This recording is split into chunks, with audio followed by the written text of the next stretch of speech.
Dah sampai. Double sided ladder. Yang ni saya ambil 4 step lah, 948 mm, 3.11 kaki lah. Ni ingat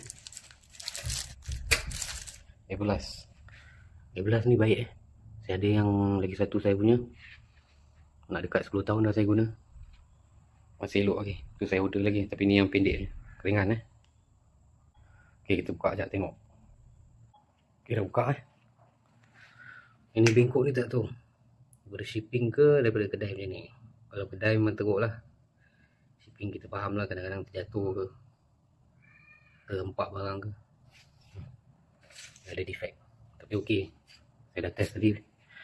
Okey je.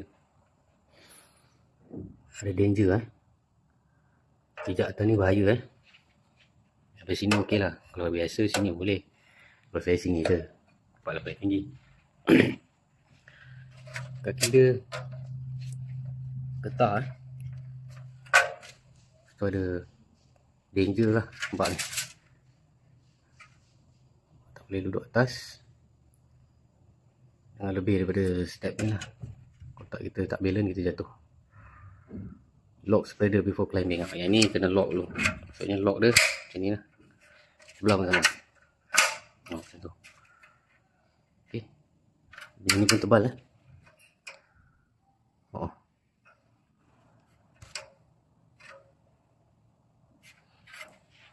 Okay. 13. Tengok besi dia.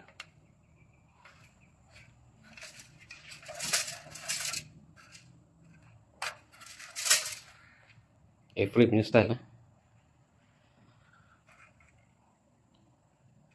Rebed.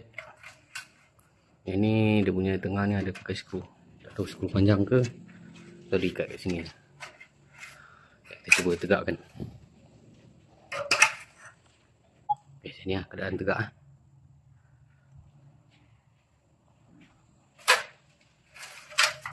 ringan angkat sebelah tangan yang atas ni kan. Okey untuk kerja-kerja ringan okey lah. Alat kipas ke, toko lampu. Kalau nak angkat aircon tak boleh lah, angkat outdoor ke, wiring boleh rasa ni. Okey, A11 A11 memang terbaik Harga dalam, saya beli dapat offer dalam 89 lah macam tu. Bawah ni pun ada sebenarnya ni rebed dia. Ada 4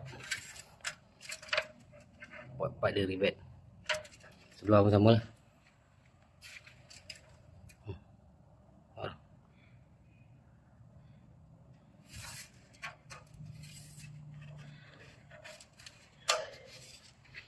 Tekstur dia macam ada okay lah, grip. Ini nama aluminium ini plastik, ini aluminium. Okay.